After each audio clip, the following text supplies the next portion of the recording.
இன்ஸ்டாகிராம்ல நீங்க ஸ்டோரி போடுவீங்க. அப்படி போடக்கூடிய ஸ்டோரி பார்த்தீங்கன்னா, ஆட்டோமேட்டிக்காவே உங்களோட கேலரில பார்த்தீங்கன்னா சேவ் ஆயிட்டு இருக்கும். இந்த மாரி சேவ் ஆயிட்டு இருக்கிறத எப்படி ஸ்டாப் பண்றது? அப்படிங்கிறத பத்தி தான் டீட்டெயிலா இந்த வீடியோல பார்க்க போறோம்.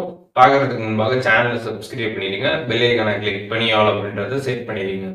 வீடியோக்குள்ள போவோம். இன்ஸ்டாகிராம்ல நீங்க போடுற ஸ்டோரி உங்களோட கேலரில சேவ் ஆகக்கூடாதுன்னு நினைச்சீங்க அப்படின்னா, அதை ஈஸியா ஸ்டாப் பண்ணிக்கலாம். ஜஸ்ட் இன்ஸ்டாகிராம் ஆப் ஓப்பன் பண்ணிட்டு ப்ரொஃபைல் பேஜ் போயிடுங்க. ப்ரொஃபைல் பேஜ் போனதுமே சைடுல 3 லைன்ஸ் பட்டன் குடுத்துருப்பாங்க. அதை கிளிக் பண்ணதுமே செட்டிங்ஸ் அண்ட் ஆக்டிவிட்டி பேஜ் வந்துரும். இதுல சர்ச் ஆப்ஷன் இருக்கும். இதுல டவுன்லோடிங் அப்படின்னு சர்ச் பண்ணீங்கனாலே அச்சீவிங் அண்ட் டவுன்லோடிங் அப்படின்ற மாதிரி ஆப்ஷன் வந்துரும்.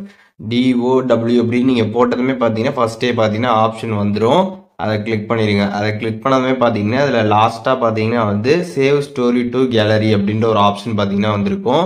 அது ஆனில் இருந்துச்சு அப்படின்னா அதை கிளிக் பண்ணி ஆஃப் பண்ணிடுங்க. ஸோ இதை நீங்கள் ஆஃப் பண்ணிட்டீங்க அப்படின்னா நீங்கள் இன்ஸ்டாகிராமில் போடக்கூடிய ஸ்டோரி பார்த்தீங்கன்னா உங்களோட கேலரியில் பார்த்தீங்கன்னா சேவ் ஆகாது. இப்போ உங்களுக்கு அதை சேவ் பண்ணி வைக்கணும் அப்படின்னு நினச்சிங்க அப்படின்னா நீங்கள் அதை திருப்பி அதை ஆன் பண்ணிக்கலாம். ஆன் பண்ணிட்டீங்க அப்படின்னா அது சேவ் ஆக ஸ்டார்ட் ஆகிடும். இதுவே உங்களுக்கு சேவ் ஆகக்கூடாதுன்னு நினச்சிங்கன்னா நீங்கள் அதை கிளிக் பண்ணி ஆஃப் பண்ணிட்டீங்க அப்படின்னா உங்களுக்கு சேவ் ஆகாது.